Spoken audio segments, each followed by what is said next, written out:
नमस्कार दोस्तों, only एसकेएमयू YouTube channel में आप सभी का स्वागत है। और आज के इस वीडियो में बात करें एसकेएमयू यूजी सेमेस्टर 5 जो कि सेशन है आप लोग का 22 से 26। और आज के इस वीडियो में हम लोग कवर करने वाले हिस्ट्री मेजर पेपर 11 के जो है सेट 2 देखने वाले। इसके पहले मैंने सेट 1 का वीडियो बना दिया, अगर आपने उस वीडियो को नहीं देखा है तो आप हमारे चैनल से जाके देख सकते हैं, या फिर इसी वीडियो के डिस्क्रिप्शन में आपको प्लेलिस्ट का लिंक मिलेगा, तो वहाँ से आप जो है सभी वीडियो को सीक्वेंस में फॉलो कर सकते हैं। ठीक है, तो यहाँ पर जो पहला जो वेरी शॉर्ट क्वेश्चन है, विच ट्रीटी इंडियड द फर्स्ट ओपियम वार, किस संधि ने प्रथम अफीम युद्ध को समाप्त किया? तो प्रथम अफीम युद्ध 1842 ईस्वी में नॉनकिंग की संधि द्वारा समाप्त हुआ, जिससे चीन को भारी क्षति उठानी पड़ी। नेक्स्ट आपका क्वेश्चन है, who was the leader of Kuomintang after Sun Yat-sen? Sun Yat-sen के बाद कुओमिंतांग का नेता कौन बना? तो डॉक्टर सन यात-सेन की मृत्यु के बाद चांग काई शेक कुओमिंतांग दल के प्रमुख नेता बने और चीन की राजनीति संभाली। नेक्स्ट आपका क्वेश्चन है, what was the capital of Japan during the Tokugawa shogunate? Tokugawa शासनकाल में जापान की राजधानी क्या थी? टोकुगावा शासनकाल में जापान की वास्तविक राजधानी एदो थी, जिसे बाद में टोक्यो नाम दिया गया और वही शासन केंद्र था। नेक्स्ट आपका क्वेश्चन है, in which year was the Anglo Japanese alliance signed? Anglo जापानी संधि किस वर्ष हुई? एंग्लो जापान संधि 30 जनवरी 1902 ईस्वी को इंग्लैंड और जापान के बीच लंदन में हस्ताक्षरित हुई थी। नेक्स्ट आपका क्वेश्चन है, which conference limited naval armaments in 1921 to 22? तो 1921 से 1922 में किस सम्मेलन ने नौसैनिक शस्त्रों को सीमित किया? तो 1921 से 1922 में वाशिंगटन सम्मेलन ने प्रमुख शक्तियों के बीच नौसैनिक शस्त्रों को सीमा निर्धारित कर हथियारों की दौड़ कम की। इसके बाद यहाँ से जो आपका शॉर्ट आंसर टाइप क्वेश्चन शुरू होता है, यानी कि शॉर्ट क्वेश्चन शुरू होता है, और आपको शॉर्ट क्वेश्चन और लॉन्ग क्वेश्चन अच्छे से तैयार करना है। तो ये चीज़ें मैं हर वीडियो में बोलता हूँ। तो क्वेश्चन नंबर 2 है, describe the features of the 3 principles of Sun Yat-sen? Sun Yat-sen के 3 सिद्धांतों की विशेषताओं का वर्णन कीजिए। तो डॉक्टर सन यात-सेन ने चीन के पुनर्निर्माण के लिए 3 सिद्धांत प्रस्तुत किए। ये सिद्धांत राष्ट्रवाद, जनतंत्र और जनजीवन पर आधारित थी। इनका उद्देश्य चीन को मजबूत, स्वतंत्र और समृद्ध राष्ट्र बनाना था। पहला सिद्धांत राष्ट्रवाद था। इसका मुख्य लक्ष्य चीन को विदेशी शक्तियों के प्रभाव से मुक्त करना था। उस समय चीन पर कई विदेशी देशों का दबाव था और असमान संधियां लागू थी। राष्ट्रवाद का अर्थ था राष्ट्रीय एकता स्थापित करना और मंचू शासन को समाप्त करना। सन यात-सेन चाहते थे कि सभी चीनी लोग मिलकर एक स्वतंत्र राष्ट्र का निर्माण करें। दूसरा सिद्धांत जनतंत्र था। इसका अर्थ था जनता द्वारा चुनी गई सरकार। वे राजतंत्र समाप्त कर गणराज्य स्थापित करना चाहते थे। उन्होंने संविधान, चुनाव और नागरिक अधिकारों की बात कही और उनका विश्वास था कि शासन में जनता की भागीदारी आवश्यक है।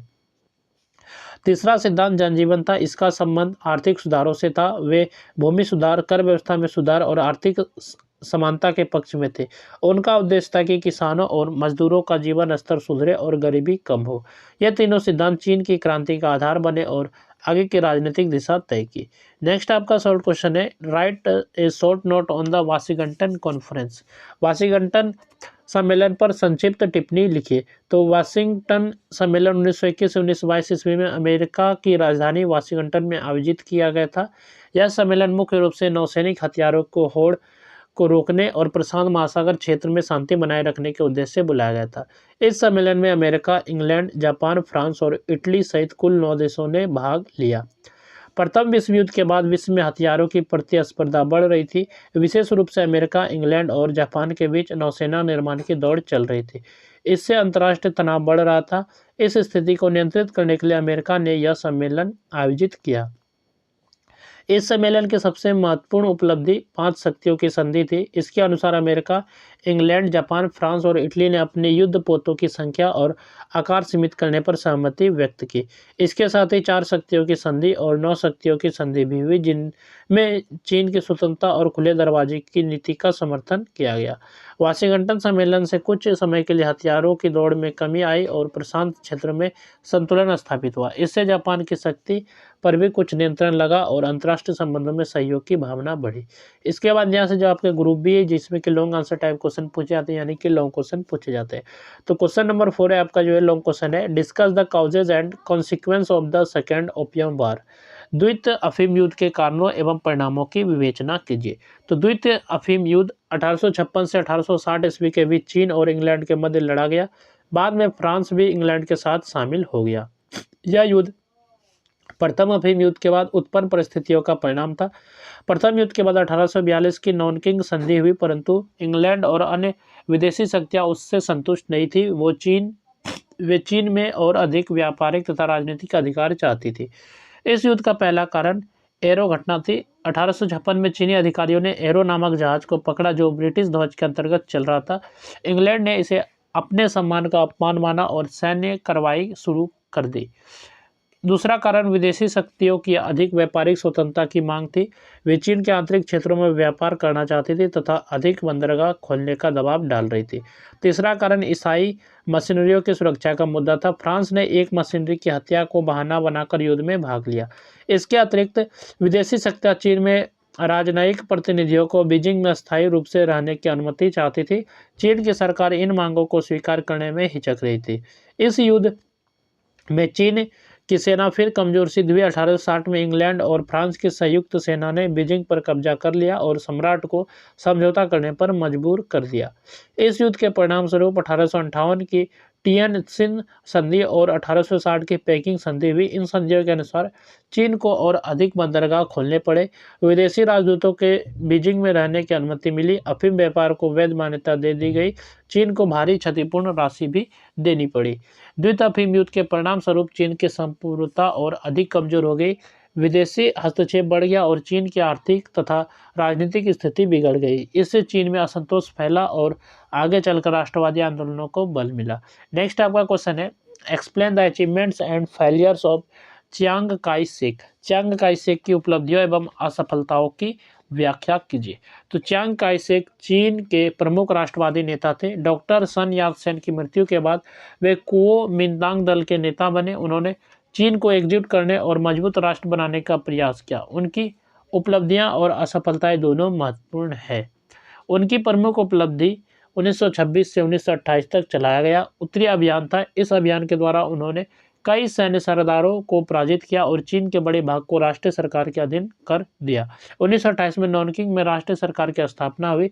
इससे चीन में कुछ हद तक राजनीतिक एकता स्थापित हुई। चियांग काई शेक ने शिक्षा, उद्योग और प्रशासन में सुधार करने का प्रयास किया। उन्होंने आधुनिक सेना का निर्माण किया और देश में कानून व्यवस्था सुधारने की कोशिश की। उन्होंने जापानी आक्रमण के विरुद्ध भी संघर्ष किया, विशेषकर 1937 के बाद जब जापान ने चीन पर व्यापक आक्रमण किया। परंतु उनकी कई असफलताएं भी रही। वे ग्रामीण क्षेत्रों और किसानों की समस्याओं को सही ढंग से हल नहीं कर सके। भूमि सुधार प्रभावी रूप से लागू नहीं किए गए। इससे किसानों का समर्थन उन्हें नहीं मिला। उन्होंने साम्यवादी दल के विरुद्ध कठोर नीति अपनाई। 1927 में उन्होंने कम्युनिस्टों के खिलाफ अभियान चलाया, जिससे गृह युद्ध की स्थिति पैदा हुई। इससे चीन की आंतरिक शक्ति कमजोर हुई। उनकी सरकार में भ्रष्टाचार और आर्थिक अव्यवस्था भी बढ़ी। द्वितीय विश्व युद्ध के बाद वे साम्यवादी दल से पराजित हो गए। 1949 में माओ त्से तुंग के नेतृत्व में कम्युनिस्टों ने सत्ता प्राप्त कर ली और चियांग काई शेक को ताइवान जाना पड़ा। इस प्रकार जो है उनकी उपलब्धियों के बावजूद वे अस्थायी रूप से चीन को एकजुट और स्थिर नहीं बना सके।